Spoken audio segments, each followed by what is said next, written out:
July 11.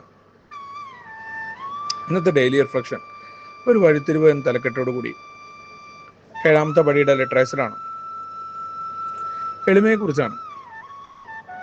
എളിമ എന്നേക്കാൾ ഉയർന്നു നിൽക്കുന്ന ആളുകളോട് എനിക്കെന്തെങ്കിലും കാര്യങ്ങൾ നേടാനുള്ളപ്പോൾ ഇതൊക്കെ എളിമയുള്ളവനായിട്ട് നിൽക്കാറുണ്ട്. അല്ലെങ്കിൽ ഏല് വന്ന് എളിമയെക്കുറിച്ചൊക്കെ കേട്ടപ്പോൾ ആരെന്ത് പറഞ്ഞാലും ഒന്നും പറയാതിരിക്കുക, അങ്ങനെ മറ്റുള്ള ആളുകളെ പ്ലീസ് ചെയ്ത് നടക്കുന്നതിന് എളിമയാണ് എന്നുള്ള ഒരു ധാരണ. എവിടെയാണ് പ്രോഗ്രാം പറഞ്ഞത്? അങ്ങനെയൊന്നുമല്ല.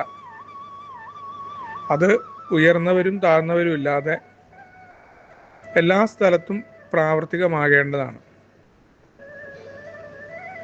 എന്നെ കൊണ്ട് അത്രയാണ്, അല്ലെങ്കിൽ ഞാൻ ഇങ്ങനെയാണ്, ഞാൻ എന്തൊക്കെയോ ആണ് എന്നുള്ള ആ ഭാവത്തിൻ്റെ തകർച്ചയാണ്. അപ്പം അത് എളുപ്പമുള്ള കാര്യമായിരുന്നില്ല. ആ ഈഗോ എന്ന് പറയുന്നത് എന്നെപ്പോലൊരു മദ്യാസക്തനെ സംബന്ധിച്ചിടത്തോളം എളുപ്പമല്ല. പലപ്പോഴും കുടിക്ക് കാരണം ആ ഒരു ഈഗോ ആണെന്ന് പ്രോഗ്രാം മനസ്സിലാക്കി തന്നിട്ടുണ്ട്. ഞാൻ എങ്ങനെയാ എളിമയിലേക്ക് വരിക? എനിക്ക് അഭിനയിച്ച് പ്രതിഫലിക്കാൻ പറ്റുമോ? ഇല്ല. ആദ്യമായിട്ട് എളിമ ഉണ്ടാക്കാൻ എളുപ്പമല്ല എന്ന ബോധ്യം ഉണ്ടാവണമെന്ന് പറഞ്ഞു തന്നു സ്പോൺസർ. അല്ലെങ്കിൽ നിനക്കതില്ല എന്ന് നീ മനസ്സിലാക്കുക. ഓരോ ആൾക്കാർക്കും വ്യത്യസ്തമായിട്ടുള്ള രീതിയാണ്. നിന്റെ വളർച്ചയുടെ ഘട്ടത്തിലും നിന്റെ ജീവിത സാഹചര്യങ്ങളിലും നിനക്ക് എന്താ തോന്നുക? തീർച്ചയായിട്ടും എളിമ ഇല്ല, എളിമയുടെ രീതിയിൽ വന്നിട്ടേ ഇല്ല. അപ്പം ഇനി അതിലേക്ക് എത്തേണ്ട കാര്യം അത് സ്വാഭാവികമായിട്ട് സംഭവിക്കേണ്ടതാണ്. നിർബന്ധപൂർവം അഭിനയിച്ച് പ്രതിഫലിപ്പിക്കുകയോ മറ്റു കാര്യങ്ങളോ അല്ല. പക്ഷെ അതിലേക്ക് എളിമയെ ആഗ്രഹിച്ചുകൊണ്ട് ചെയ്യേണ്ട ചില പ്രവർത്തികൾ, ഇതിൻ്റെ സ്വഭാവ ദൂഷ്യങ്ങളെ മാറ്റാനുള്ള തയ്യാറെടുപ്പുകൾ ഉണ്ടാകുമ്പോൾ തന്നെ അവിടെ എളിമ തീർച്ചയായിട്ടും കടന്നു വരും. ചില കീഴ്പ്പെടലുകൾ, അറിഞ്ഞുകൊണ്ടുള്ള കീഴ്പ്പെടലുകളുണ്ട്. അറിഞ്ഞുകൊണ്ട് വിട്ടുകൊടുക്കുക എന്ന് പറയും. നിവൃത്തിയില്ലാത്ത സാഹചര്യങ്ങൾ പലപ്പോഴും ദൈവത്തിന് വിട്ടുകൊടുത്തു എന്ന് പറയുന്ന സ്വഭാവം ഉണ്ടായിരുന്നു. അതല്ല, എനിക്ക് പറ്റും പലതും ചെയ്യാൻ, എന്നിട്ട് ഞാനത് ചെയ്തില്ല. അവിടെയാണ് യഥാർത്ഥത്തിലുള്ള സംഭവങ്ങൾ. വിട്ടുകൊടുക്കലിൻ്റെ അർത്ഥം അങ്ങനെയാണ്. അപ്പം ആ രീതിയിലേക്കുള്ള മാറ്റം ഉണ്ടാകാൻ, യഥാർത്ഥ രീതിയിൽ തോൽക്കാനുള്ള തയ്യാറെടുപ്പുകൾ ഉണ്ടാകുമ്പോൾ അവിടെയാണ് എളിമ വരുന്നത്. അത് ആരെയും ബോധിപ്പിക്കേണ്ടതോ അല്ലെങ്കിൽ എളിമയുണ്ട് എന്ന് കാണിക്കേണ്ടതോ അല്ല. അത് സ്വാഭാവികമായിട്ട് കടന്നു വരുന്ന ഒന്നായിട്ട് എളിമ മാറുകയാണ്. ആ എളിമ വാക്കുകളെ കൊണ്ടോ അഭിനയിച്ചുകൊണ്ടോ ഉണ്ടാവുന്നതല്ല. ആ എളിമയുടെ സുഖം എനിക്കാണ്. മറ്റുള്ളവർ എൻ്റെ എളിമയെക്കുറിച്ച് പറഞ്ഞോ ഇല്ലയോ എന്നുള്ളതല്ല. മറിച്ച് ഞാൻ എന്നെ വിലയിരുത്തുമ്പോൾ എവിടെ നിൽക്കുന്നു എന്ന് കൃത്യമായിട്ടുള്ള തിരിച്ചറിവിലേക്ക് എത്തിയോ എന്ന ചോദ്യമാണ്. ഇവിടെയാണ് വഴിത്തിരിവിലേക്ക് എത്തി നിൽക്കുന്നത്. എളിമയിലേക്ക് വരാനുള്ള ആഗ്രഹം ഉണ്ടായിരിക്കുക. ഏതൊക്കെ കാര്യങ്ങളാണ് എളിമയിൽ എത്തുന്നതിൽ നിന്ന് എന്നെ തടയുന്നത് എന്ന് കണ്ടെത്തുക. ആ കാര്യങ്ങളെ ശരിയാക്കുക.